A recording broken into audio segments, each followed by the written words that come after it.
राम राम किसान भाइयों। आज जो मैं बोलने जा रहा हूं वो सुनने में कड़वा लगेगा, लेकिन यही सच्चाई है। आज भी सुबह कई किसान नींद से नहीं, चिंता से उठे होंगे। सबसे पहले मोबाइल देखा होगा, फिर बैंक का मैसेज चेक किया होगा, फिर गहरी सांस लेकर बोले होंगे, आज भी कुछ नहीं आया। और यहीं से किसान का दिन खराब शुरू हो जाता है। भाइयों, अगर आप भी उन्हीं किसानों में से हो जिनका नाम सूची में होना चाहिए था, जिनकी फसल खराब हुई थी, जिन्होंने मेहनत की लेकिन फिर भी पैसा नहीं आया, तो आज का वीडियो आपके लिए आखिरी चेतावनी समझो, क्योंकि जो बात आज नहीं समझी वो अगली बार सीधा नुकसान कर देगी। और एक बात साफ कर दूं, अगर आपने वीडियो बीच में छोड़ा तो हो सकता है आप वही गलती दोहराते रहो और सिस्टम आपको बार बार बाहर करता रहे। इसलिए पूरा सुनो। और हां, अगर आप किसान हो, अगर खेती से पेट चलता है, तो अभी सब्सक्राइब कर लो, क्योंकि यहां वीडियो मनोरंजन के लिए नहीं, जमीन से जुड़ी सच्चाई के लिए आते हैं। अब सीधी बात पर आते हैं। पिछले कुछ दिनों से राज्य में किसानों के खातों में अलग अलग तरह की सहायता डाली जा रही है। कहीं फसल नुकसान का पैसा, कहीं अनुदान, कहीं पिछली रुकी हुई किस्त। लेकिन सच ये है कि हर किसान तक ये पैसा नहीं पहुंचा। और सबसे खतरनाक बात यह है, जिन्हें नहीं मिला उन्हें यह भी नहीं बताया गया कि क्यों नहीं मिला। कोई चिट्ठी नहीं, कोई फोन नहीं, कोई सूचना नहीं। किसान बस इंतजार करता रहा। सबसे बड़ा धोखा भाइयों, आज का सिस्टम इंसान की हालत नहीं देखता, ये सिस्टम कागज देखता है। अगर कागज में एक लाइन भी गड़बड़ हुई तो किसान चाहे दिन रात खेत में मरे, पैसा रुक जाएगा। और सबसे ज्यादा किसान यही हार जाता है। बैंक, जहां सबसे ज्यादा पैसा अटकता है। आपको पता है सबसे ज्यादा पैसा कहां फंसता है? बैंक में। कई किसान कहते हैं खाता तो सालों से चल रहा है, लेकिन सरकार कहती है नाम मिलाओ, पहचान मिलाओ, रिकॉर्ड मिलाओ।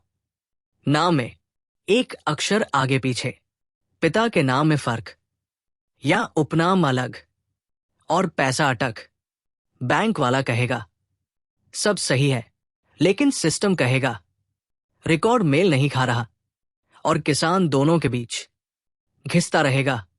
मोबाइल नंबर सबसे सस्ती लेकिन सबसे बड़ी गलती। आज भी हजारों किसान ऐसे हैं जिनके खाते में पुराना, बंद या किसी और का नंबर जुड़ा है। सरकार मैसेज भेजती है, सूचना जाती है, लेकिन किसान तक कुछ नहीं पहुंचता। और किसान सोचता है सरकार ने कुछ भेजा ही नहीं। यहीं से किसान पीछे रह जाता है।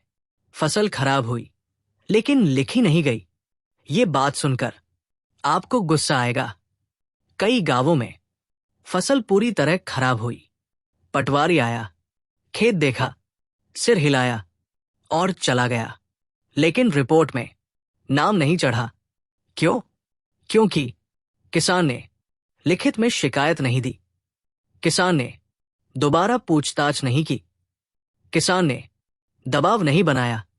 और सिस्टम में अगर नाम नहीं तो सरकार मानेगी ही नहीं कि नुकसान हुआ। सबसे खतरनाक सोच, कई किसान सोचते हैं सरकार अपने आप देख लेगी। नहीं भाइयों, आज के समय में जो खुद नहीं बोलेगा वो गिना ही नहीं जाएगा। शांत रहना अब समझदारी नहीं, नुकसान बन चुका है। मनोवैज्ञानिक खेल जो सिस्टम खेलता है। सिस्टम जानता है किसान लड़ाई नहीं करेगा। सिस्टम जानता है किसान इंतजार करता रहेगा, और इसी भरोसे वो पैसा रोक देता है। लेकिन जिस दिन किसान पूछना सीख गया, उस दिन कोई पैसा रोक नहीं पाएगा। अगले 72 घंटे में क्या करना जरूरी है, अब ध्यान से सुनो। अगर आपने ये काम अभी नहीं किया तो अगली सूची में भी नाम कट सकता है। बैंक जाकर लिखित में पूछो, मेरा खाता सरकारी भुगतान के योग्य है या नहीं। आधार और बैंक दोनों में नाम एक सा होना चाहिए। मोबाइल नंबर तुरंत अपडेट कराओ। फसल नुकसान की रिपोर्ट पटवारी से दिखवाओ। अगर कोई टाल मटोल करे तो लिखित आवेदन दो। डरने की जरूरत नहीं, ये आपका हक है। धोखाधड़ी से सावधान। इन दिनों किसानों को फोन आ रहे हैं। कोई कहता है आपका पैसा अटका है, कोई कहता है ओटीपी बताओ। याद रखो, सरकार कभी फोन पर जानकारी नहीं मांगती। ओटीपी देना अपने हाथ से पैसा लुटाना है। अब सब्सक्राइब की असली वजह। मैं रोज नई जानकारी इसलिए देता हूं ताकि किसान कल तैयार मिले, लेकिन जो सब्सक्राइब नहीं होता वो अगली सूचना देख ही नहीं पाता। और फिर वही सवाल, हमें बताया क्यों नहीं। इसलिए ये आपका फायदा है, मेरा नहीं। आज का अंतिम संदेश, किसान कमजोर नहीं है, किसान बस जानकारी से दूर रखा गया है। जिस दिन किसान जानकारी से जुड़ गया, उस दिन कोई उसका हक नहीं रोक पाएगा। अगर आप चाहते हो कि अगला वीडियो आपके जिले की असली स्थिति पर बने, तो नीचे अपना जिला लिखो। राम राम किसान भाइयों, जागते रहो, पूछते रहो और अपने हक के लिए खड़े रहो। जय किसान।